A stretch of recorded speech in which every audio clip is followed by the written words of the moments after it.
Assalamualaikum warahmatullahi wabarakatuh. Halo sahabat-sahabat sejati, jumpa lagi dengan aku Gunawan Sejati di rumah ini teman-teman, malam minggu ya, malam panjang. Baik, di video kali ini saya akan membahas satu topik yang cukup menarik, terutama buat Anda YouTuber pemula. Apa itu? Yaitu tentang collab teman-teman. Nah, collab itu ejaannya collab ya, collab itu bahasa Inggris, artinya kerjasama. Ada juga collaboration atau kolaborasi, yang kurang lebih artinya sama lah ya, kerjasama, kira-kira begitu. Nah, di dunia per-YouTuban, collab itu biasanya diartikan atau mempunyai pengertian bekerja sama membuat konten dengan orang lain ya.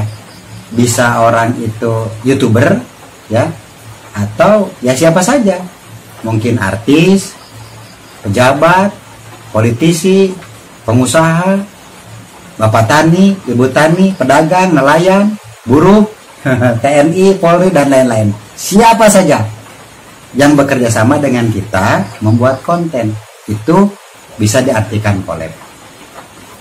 Bahkan buat Anda pemula ya, yang barangkali masih asing dengan istilah collab, sebetulnya Anda itu ketika membuat konten itu Anda collab.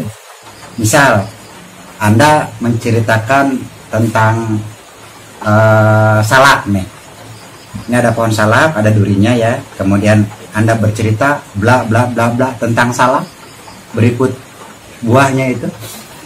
Sebetulnya itu Anda collab atau kerjasama dengan pohon salak dan buahnya ya. Kalau saya itu collabnya dengan kelinci ya kan, ini si Bruno, ini si Toti, ini Vanessa, ini si Ayah, dan lain-lain. Yaitu kerjasama saya dengan kelinci membuat konten ya.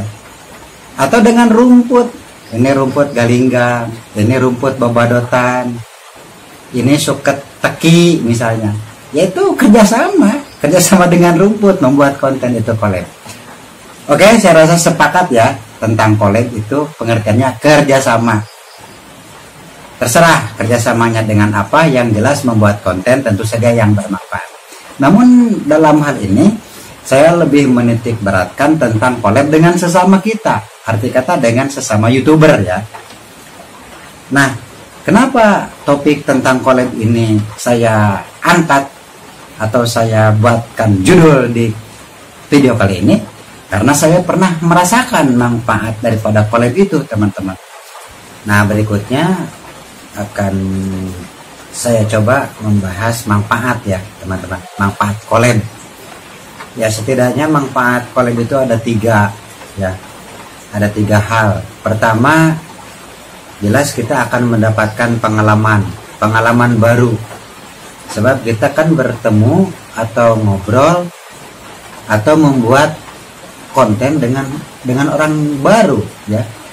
Maksudnya dengan rekan kerja baru, otomatis hal-hal yang kita belum tahu sementara ini, kemudian dengan adanya kawan baru itu kan kita jadi tahu banyak hal.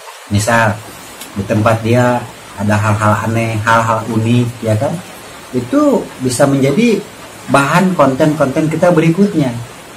Katakan di suatu tempat kawan kita yang kita ajak collab itu memiliki perkebunan ya, atau peternakan atau perindustrian.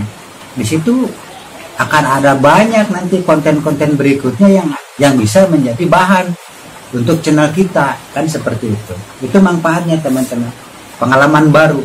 Nah, yang kedua, dan ini yang paling penting, adalah akan menambah daripada viewer ya.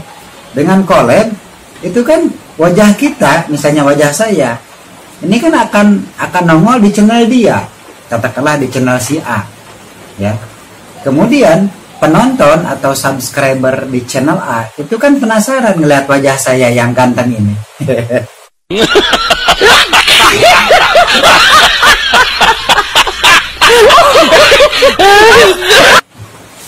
Akhirnya apa?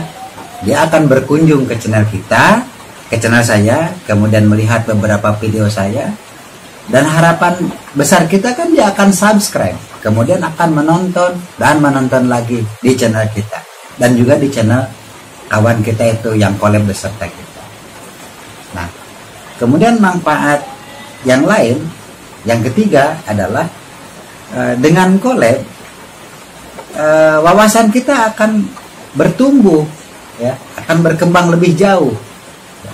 Kenapa? Karena kan kita bertemu dengan SDM baru, ya mungkin lebih tinggi atau lebih dari kita, ya pengalamannya, jam terbangnya dalam hal per-YouTuban atau dalam hal lain. Misalnya dia punya keahlian apa, ya yang selama ini barangkali kita tidak tahu, ya. Jadi menambah wawasan lah, menambah ilmu pengetahuan. Nah selanjutnya kayak udah dulu lah. Tipe-tipe collab itu seperti apa atau model collab, ya. Yang saya cermati itu ada beberapa jenis collab. Yang pertama yang jelas adalah jenis vlog, ya, ngevlog. Jadi kita collabnya itu ngevlog bersama kawan kita yang baru itu atau channel yang baru itu, ya, ngobrol bareng di suatu tempat, membahas apa, bla bla bla dan lain sebagainya. Nah model collab berikutnya adalah podcast, ya.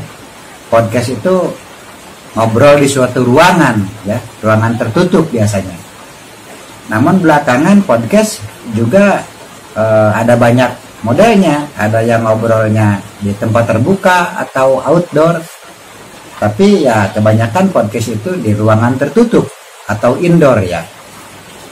Seperti beberapa channel terkemuka, ya, sebut saja Deddy Corbuzier, ya, podcast, atau Sulpod tuh, Sule Podcast kan ada juga, atau channelnya Sirano Sirano, mungkin dari film yang pernah beliau buat yaitu Sidul, ya, channelnya Si Karno, itu juga setahu saya podcast itu jenisnya kan, ngobrol nyantai seperti itu.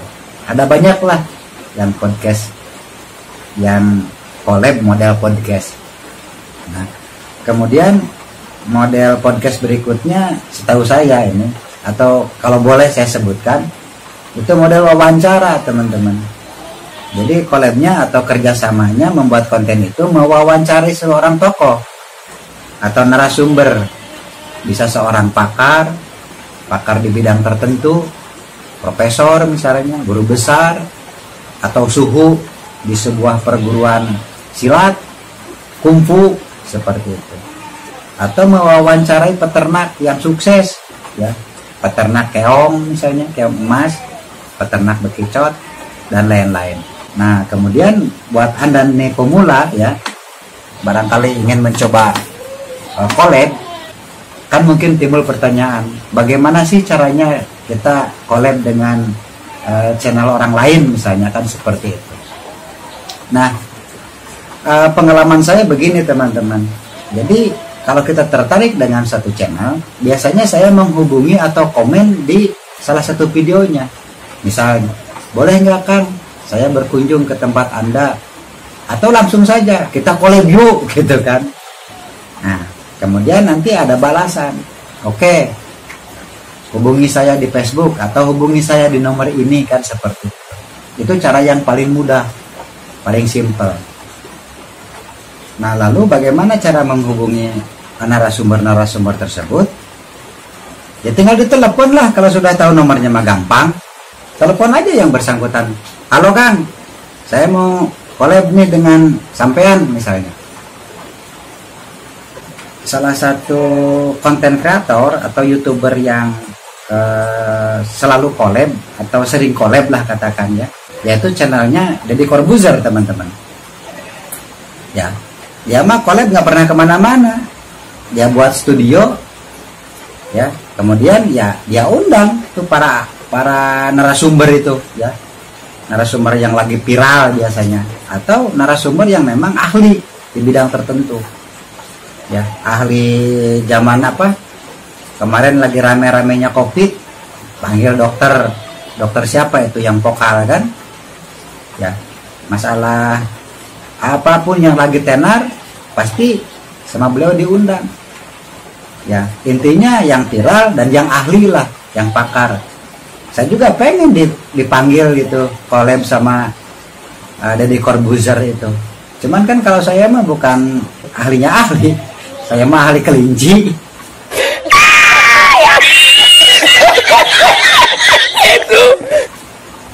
Ya kan?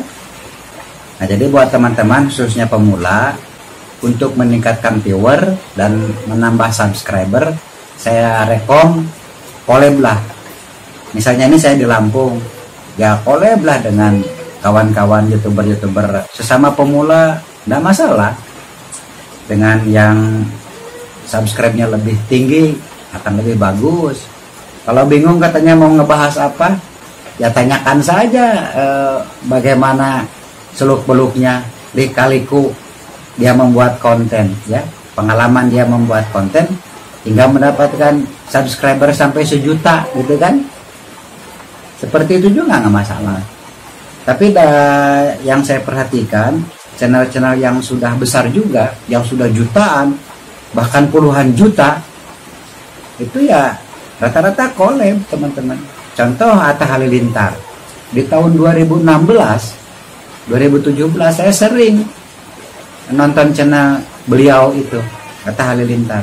Waktu itu kontennya grebek ya, grebek rumah A, grebek rumah B, grebek rumah si anu kan, yang rumahnya besar, tingkat kaya lah pokoknya. Itu kan jadi inspirasi buat kita.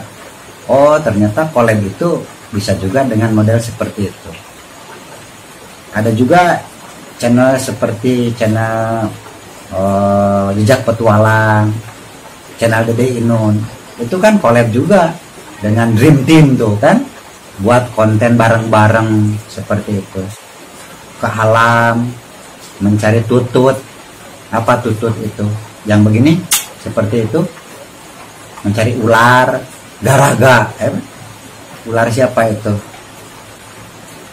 Nah saran saya, ini mah buat pemula, kalau Anda akan membuat konten sejenis collab, ya pilihlah channel-channel yang jelas.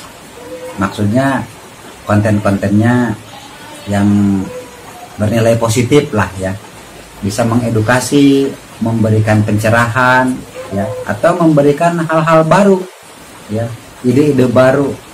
Kadang-kadang kan tidak terekspos oleh media lain. Melalui YouTube inilah kita ada peluang atau lahan untuk menggali, mengeksplor apa skill-skill mereka itu, ya kan, dengan cara collab. Oke teman-teman, sekian saja untuk video kali ini, dan collab lah dengan saya asal diundang. Oke, assalamualaikum warahmatullahi wabarakatuh.